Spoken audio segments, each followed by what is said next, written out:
Olá, sou Giane Senefonte, empresária. Estamos aqui hoje no Livro das Profissões, com a usinaria em Rio Preto. Estamos aqui hoje com o Kedson Barbeiro, arquiteto. Kedson, fala um pouco para nós sobre a sua carreira, sobre o início da sua profissão na arquitetura. Bom, obrigado pelo convite, é um prazer estar aqui com você. Você tem certeza que eu respondo essa pergunta? Porque eu acho que eu vou ficar umas horas contando isso para você, né? Mas assim, para você entender o início da minha carreira, eu tenho que contar um pouco da minha infância, né? O meu pai sempre foi uma pessoa muito dinâmica e eu sempre admirei aquele gesto dele de ser focado no trabalho, aquela coisa. E com 14 anos eu já comecei a ir com ele para o trabalho, né? Então eu saía da escola, almoçava e já ia com ele para o trabalho e tal. E qual a profissão do seu pai? Então, na época, o meu pai tinha uma indústria de móveis. E aí eu comecei a me envolver com a produção dos móveis. E a partir dali começou a despertar assim, o interesse pela arquitetura, por projetar e tal, essa coisa assim. E os meus pais sempre incentivaram muito a leitura em casa. Aquela coisa assim, desde criança, gibi, revista, sempre tinha em casa. Aí, um dia, minha mãe falou assim, nossa, tá na hora de mudar esses gibis aí, né? Vamos escolher uma outra revista, né? Pra você, né? Você já tá mais velho e tal. Eu falei assim, mãe, tudo bem, eu quero Casa Vogue e Casa Cláudia. Não acredito. Aí eu comecei, e aí eu me envolvi com a arquitetura naquele momento aí, entre os 14 e 15 anos, né? E eu descobri essa habilidade, né, que já vinha do meu pai, do meu avô, e decidi fazer arquitetura, né? Fiz a faculdade de arquitetura aqui em Rio Preto, e logo que eu me formei, foi num período de crise, sabe? Um período que a economia não ia muito bem, foi na virada de 99 para 2000. Mais de 20 anos aí de profissão. Sim.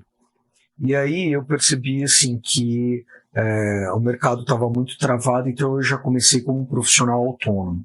Então eu já comecei a tentar desenvolver alguns trabalhos para outros colegas, e foi um período legal que foi a transição do projeto à mão, né, que era na prancheta, com a nanquim e tal, pro software, né, pro AutoCAD. E eu dominava o software, então eu comecei a pegar alguns trabalhos para outros colegas que não tinham essa habilidade tecnológica. Você percebeu ali que tinha uma maneira de você contribuir? E então eu comecei minha carreira ali. E então comecei como um profissional autônomo. Acho que o desafio foi esse, foi poder, alguns anos depois, falar, não, eu não quero mais trabalhar para eles, eu quero ter a minha carreira, quero dar ênfase para o meu nome, para a minha marca. Então, esse foi o desafio do início de carreira.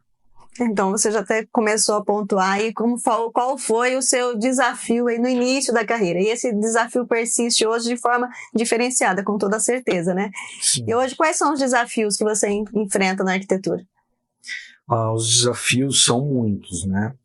Eu acho que a cada dia surge um novo desafio. Mas eu acho que o maior desafio é a gente manter a nossa imagem, a nossa postura no mercado.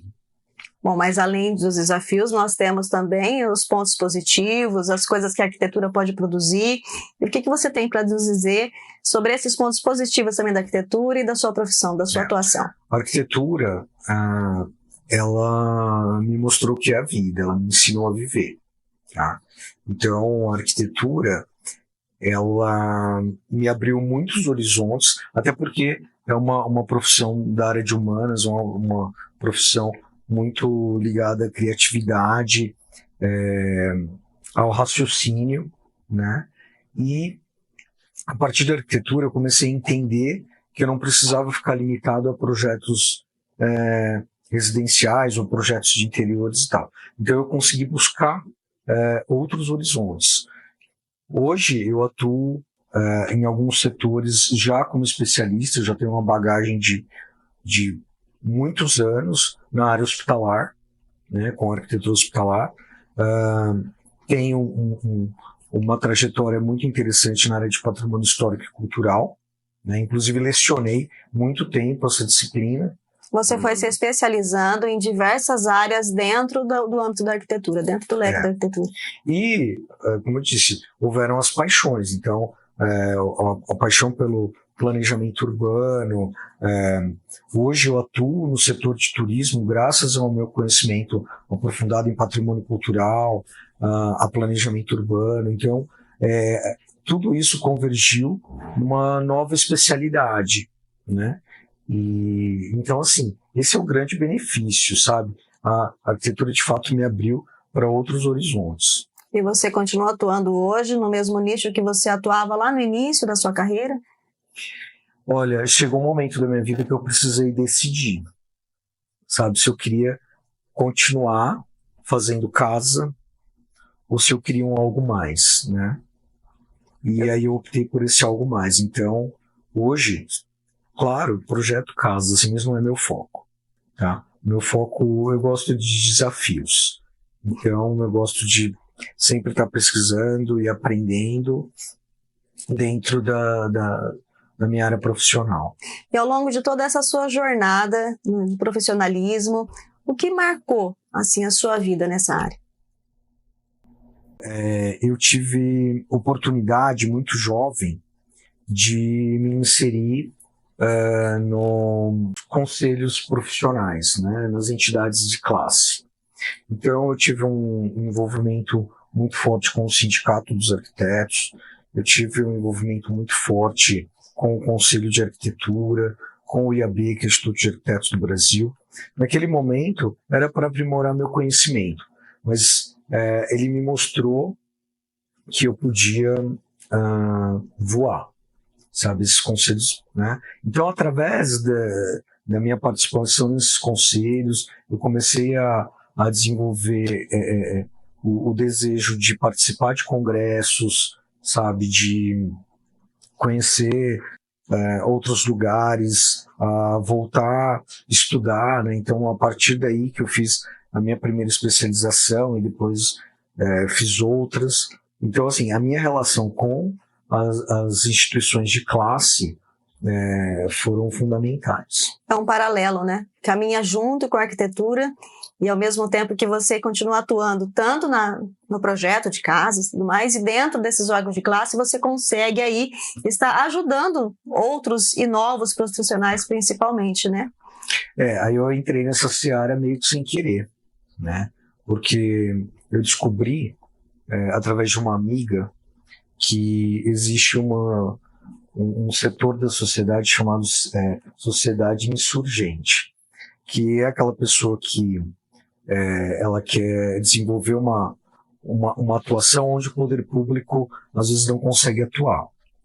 E dentro dessas instituições a gente tem uma preocupação mais com o social, a gente tem uma preocupação com a qualidade de vida, com, enfim, vários índices que a arquitetura pode colaborar. E muitas vezes os profissionais eles não estão com esse olhar, né? Ele está ali para fazer o trivial. E a gente tem um olhar mais aprofundado de tudo isso por, de fato, estar presente em congressos, em discussões, enfim, em assuntos até polêmicos, né? Sim. Então isso fez com que eu tivesse uma atuação mais forte dentro do Conselho de Arquitetura, dentro do Sindicato dos Arquitetos. Em São José do Rio Preto, eu consegui me envolver bastante com ações ambientais. Então eu faço parte do Instituto Mudar, que é um instituto muito voltado para questões de sustentabilidade e meio ambiente. E, enfim, isso fez com que eu tivesse um bom relacionamento tanto com os profissionais quanto com a sociedade como um todo.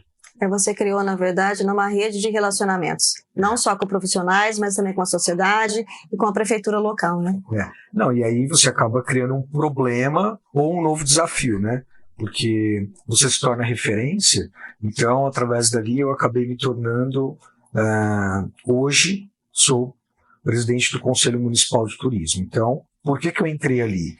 né? Não caiu no meu colo, mas eu fui buscando, eu fui pesquisando, eu fui penetrando, né, nesse setor, levando o meu conhecimento e tal, acabei assumindo esse cargo.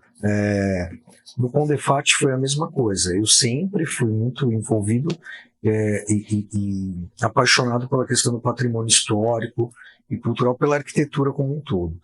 Isso também me levou em 2017, assumiu a presidência do Conselho de Patrimônio Histórico, Cultural e Artístico de Rio Preto, né, onde eu fiquei por 4 anos como presidente. E consegui êxito, a gente conseguiu realizar vários desejos da sociedade, mas que nem a sociedade se dava conta, né? Porque eu acho que o primeiro ponto é a gente observar e entender a cidade. E entender, né, a necessidade, né? Que às vezes o olhar do próprio cidadão não tem o mesmo olhar. Mas é porque a gente vive no automático, né? Então, você sempre está andando de carro, ou em alta velocidade, ou pensando em alguma coisa. Então você passa por edifícios, por monumentos e tal, e às vezes aquilo não tem um peso. Quando você começa a dar um certo valor, um destaque para aquilo, a sociedade começa a compreender a importância da preservação daquilo lá. Então, foi mais ou menos o que eu tentei fazer nesse período ali. Então, assim, parece que tudo que eu me envolvo, eu realmente me aprofundo muito e tento mostrar para as pessoas que convivem comigo, enfim, o meu olhar.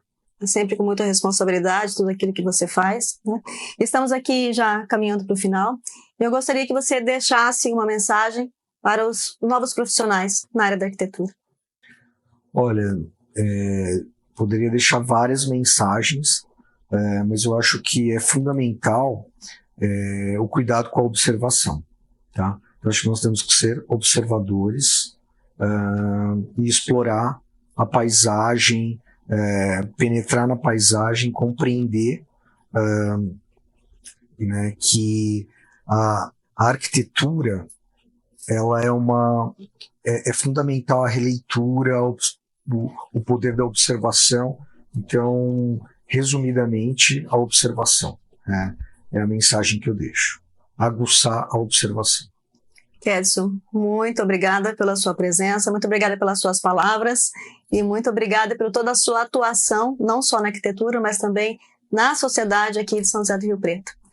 Mais uma vez, chegamos ao final de mais um Livro das Profissões. Até breve. E para você que chegou até aqui, esse é o Livro das Profissões 2024. Este livro é uma compilação de mais de 3.000 profissões em 60 grandes áreas do conhecimento. Ele está disponível na versão capa dura, em papel cochê, com imagens ilustradas e coloridas.